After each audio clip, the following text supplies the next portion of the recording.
subtopic that has to do with the mitzvah of... Recording in progress. Rabbi Left, I wrote you to dedicate the shir to somebody who wrote me to dedicate it. Right, but I asked you if it was this shir or next Tuesday night shir. No, well, I guess make it this one because I don't know. I didn't say. Okay, so I got to get the information. Do you have it there? No, I don't have it in front of me here, no. I thought I did. Let's go look it up. No, 1 second, my wife will look it up.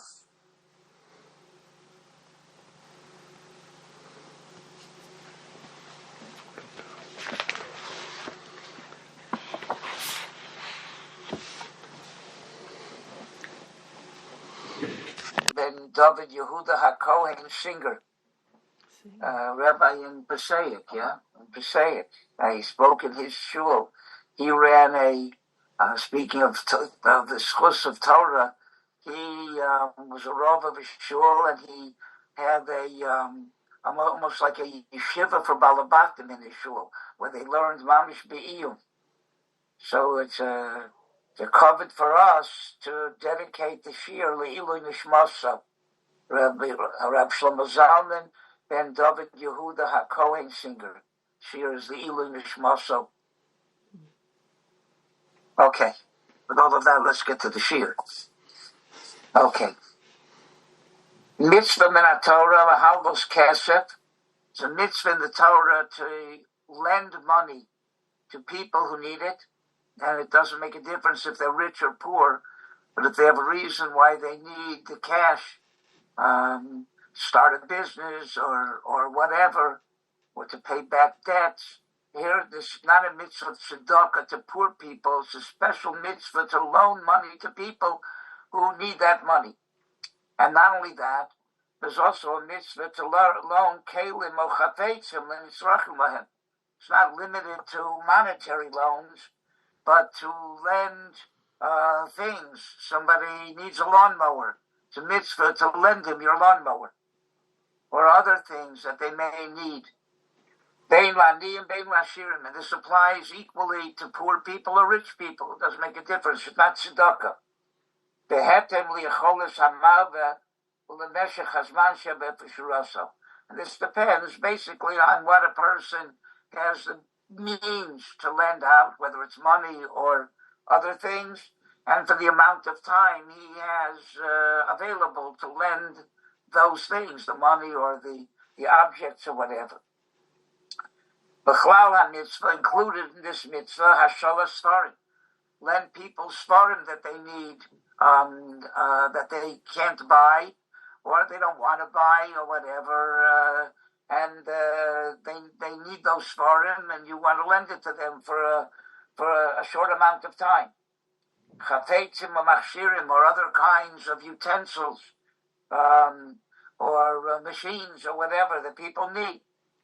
The avdira, and same thing to lend out your apartment. People don't necessarily always take money for it. It's not a money-making thing.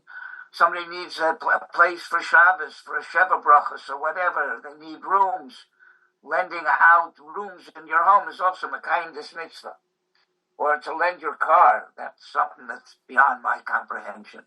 I don't lend out my car. But in any case, I would lend out my wife before I lend out my car. In any case, or somebody wants to lend out their car, all of this is included in the mitzvah of lending. Mitzvah halvah hasha'ayla gedola min yisina tzedakah. You would think that the mitzvah of tzedakah is greater than lending someone money, giving it to them, but it's not true. The mitzvah of halvah is greater than tzedakah. Sha'al yedei halvah efshel lahachzik es yad halobeh v'lemnoa mimenu hismotetus. Giving tzedakah is like putting a Band-Aid. But sometimes loaning a person money that you know you'll get back, but you're able to avoid him needing tzedakah because you're putting money, cash flow into his business, getting him set up in a business or something like that, so he won't need tzedakah. That's even greater than giving him the tzedakah after the fact, which is only like we said, a band-aid. Better than healing the wound, better to give a refuah. They shouldn't have the wound to begin with. Kimokain, in addition to that, there's another reason why lending a person money is sometimes even greater than giving him tzedakah. Kimokain halva v'hashe'ela monas min abusha min hashpala shebekabala tzedakah. Receiving tzedakah for most people is demeaning. They feel demeaned and lowly. But giving somebody a loan does not have that same feeling.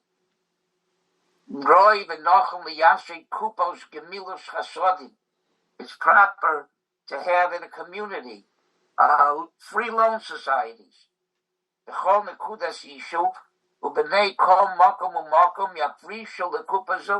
People should be able to donate money to loan societies where people are able to have get loans of more money than individuals can give them.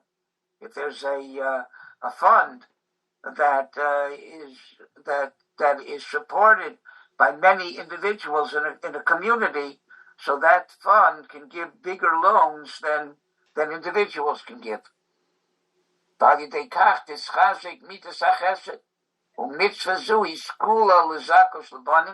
This mitzvah of lending money is a schus for having children.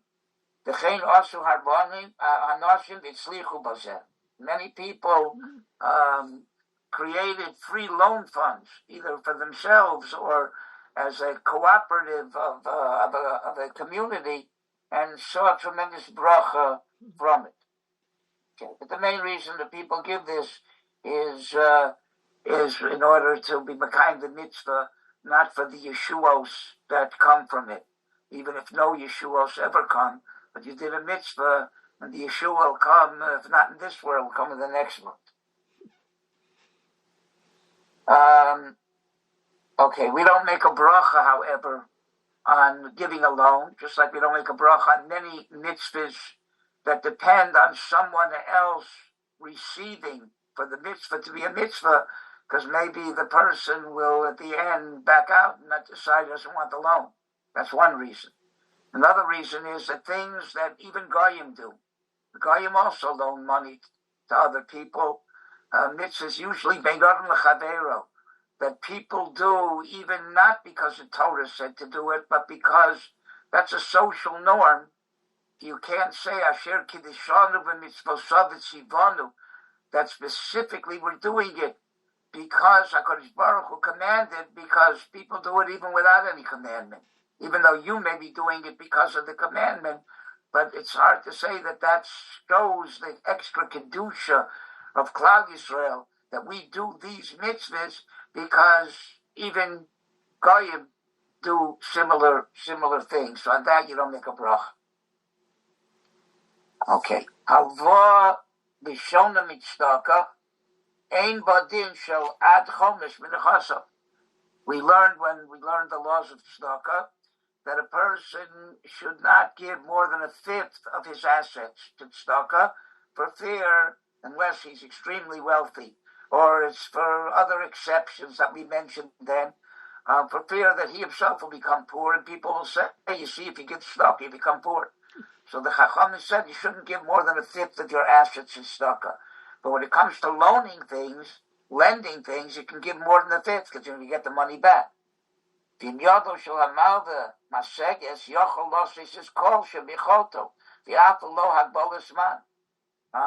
if a person has the ability, he can lend as much money as he wants for as long as he wants, because eventually he'll get it back. So the reason why you don't give more than a fifth of your assets to tzedakah, where you're giving it away completely, doesn't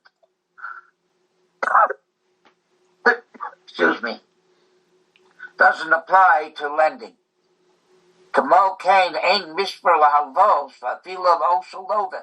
There's no limit to how many loans you can give a person.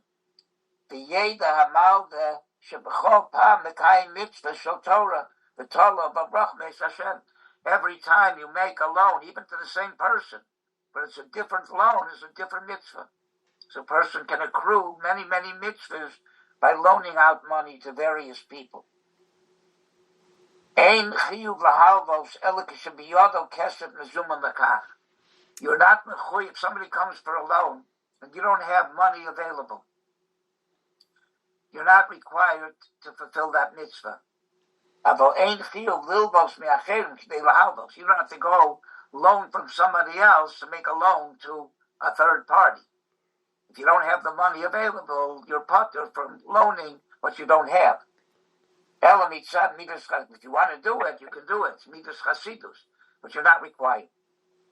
Yesh lo kesem mezuman, ach yodeh shebekorov yizdamin lo eshik lahashkiel harviyah leparnosaso and a mechuyev lavoso. Not only that, if you have money available, but you know you're going to need it in the near future, either to invest or for your own parnasa, or you need it for expenses that you may have in the future.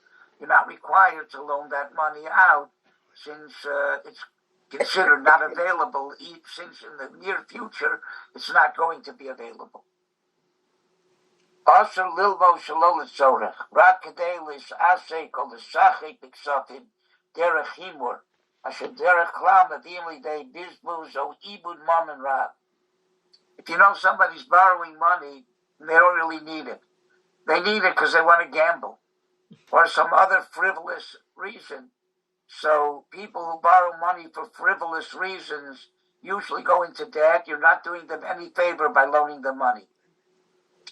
So there's no mitzvah to give people money that they're going to abuse, and it's only going to be bad for them. But if they need it for a reasonable purpose, even though you may feel that it's not important or whatever, but for them it's important. But it's not a frivolous thing, then it's a mitzvah to loan them money. Makra maldas halova, shemomen shlacherim zol deinov, uma'oshav you kolim et slovelo yimtzol ikvos, mutar shlo yaldenu klau. If you know that somebody is not going to pay you back, they take borrowing money very lightly and don't feel any or too much responsibility to pay it back. They have a bad record of paying back loans either to you or to other people. So better you shouldn't loan people money like that instead of getting heartaches and trying to get your money back, which could involve, we'll see, many isurim if you put too much pressure on a person or whatever. So if you only can loan the money with that now understanding of giving it back, of getting it back, and you know this person has a bad track record, then if you can afford it, give him a tzedakah and just forget about it. If you can't afford it to give it as tzedakah, then don't give it as a loan either. And the same thing goes with a person who borrows money. A person who borrows and doesn't repay is considered a rasha. But that's only if when he borrowed the money, either he had a plan of how to pay it back and it didn't work out. So he's not borrowing the money with the intention of not paying it back. He intended to pay and he has, or when he borrowed the money, he had no plan. And he told the person who's lending him the money, I'm telling you now that I do not have a plan how to pay it back to you. I hope that the Rebbe Shalom will enable me to do it, but you don't have to have, he can't have bitachon on your cheshbon. And you don't have to have bitachon on his cheshbon. So if you understand that, you're lending him the money with the understanding that he doesn't know how he's going to pay it back, and still you're giving it to him either because you feel that if in the end he doesn't pay it back, so you gave him tzedakah, or you're hoping that he will be able to pay it back and you're not pressing him for it, then you lend somebody money like that and the person can borrow the money under those conditions. But if the person makes you believe that he knows how he's going to pay it back and he really has no idea, and he just has bitachon that the Rebbe Shalom will help him to pay it back, he's having bitachon on your cheshbon. That he's not allowed to do. And he doesn't tell you that, then that kind of person is a rasha. because when he borrowed the money, he borrowed under false pretenses. He gave you the impression that he can pay it back, and he had no idea how he's going to do that. If he lets you know that, and you still want to lend it to him, fine. And then you should only lend it to him with the intention that if he doesn't pay you back, you'll give it to him as tzedakah, and not get a heartache from constantly running after him to get your money back, or to be over Isurim, which we'll see, or putting too much pressure on him when he has no means to pay.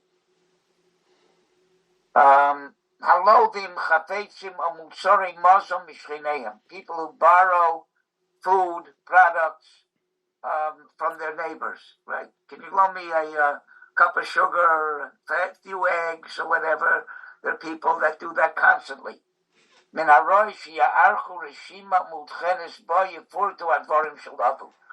proper for a person to keep a record of what he borrowed.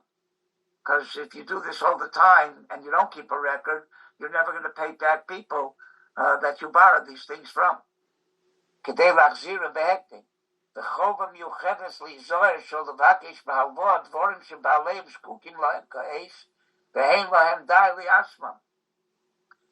You're not allowed to borrow things from people that they need those things now, and you're depriving them of being able to use their own thing because they're embarrassed not to give it to you.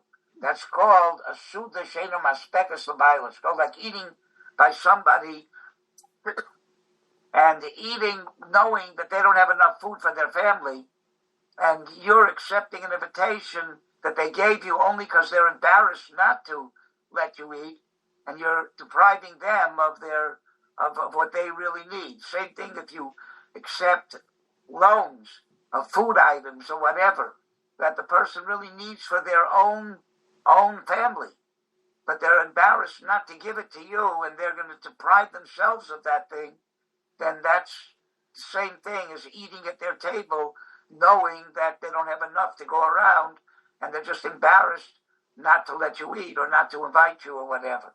And that's avat gezel.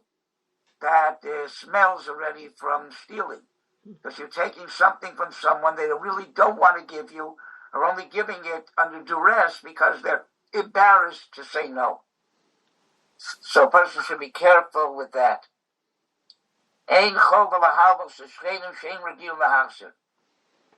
You don't have to loan money to people that have a track record of not paying back what they borrow. They have shari after shari v'akashasa, and you therefore can refuse to loan them anything. When you're allowed to say a white lie, not outright, but you could say, I don't have that available, I don't have any money right now, and you mean that not that you don't have it, but it's not available, or for them you don't have it because you want to get it back, and you know you won't get it back from them. So you're even allowed to avoid lending things or money to people that you know you'll never get it back from, and you can even make a white lie in order to get them off your back. And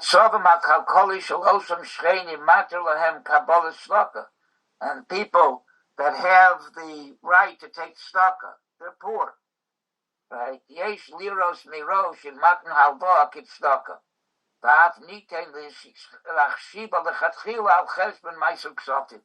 And therefore sometimes you can give people a loan knowing you'll never get it back, and have in mind that you're doing it for tzedakah, and these people are fit to get tzedakah, but they're too proud to take tzedakah, but they'll take a loan.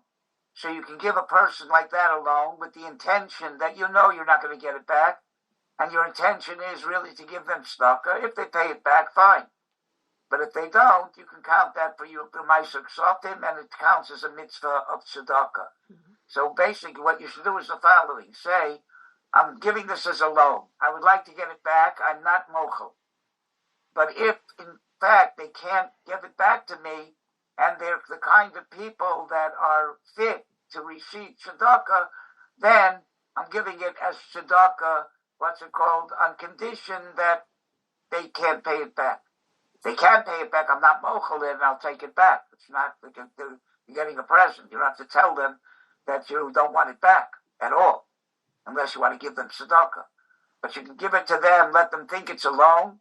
You can have intention that if you'll get it back, a taka is a loan.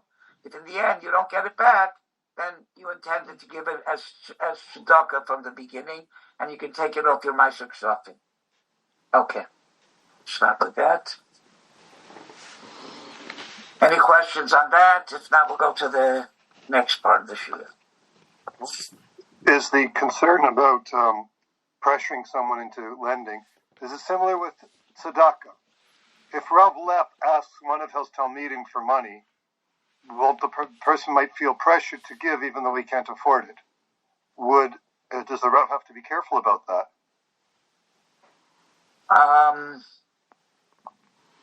Probably yes, except with the pressure I was talking about that's not what I was talking about. There's no issue in that per se. If the person is forced to give you money that he can't afford, that's one thing. If he can afford it, but he'd rather not do it, but he does it out of the fact that he feels embarrassed not to, I don't know if there's any issue in that per se. If in the end he could afford it. The pressure I was talking about is somebody owes you money and you know they don't have the means to pay and you pressure them to pay you back and make them feel uncomfortable. That's an issue in the Torah, los sigos, not to pressure somebody, right, that you know doesn't have the means to pay you back. But to pressure somebody into giving you a loan they don't want to, which they have the choice and they could afford it. I don't know if that's called Suda Shena Maspekas Labaila, because of ice they could afford it. It's like being invited to somebody, and they can afford it. They have the food, except they would rather not have you as a guest, but they feel embarrassed to say no to you if you ask them. I don't think there's any specific issue in that. So that wouldn't be a problem. Any other questions? Okay.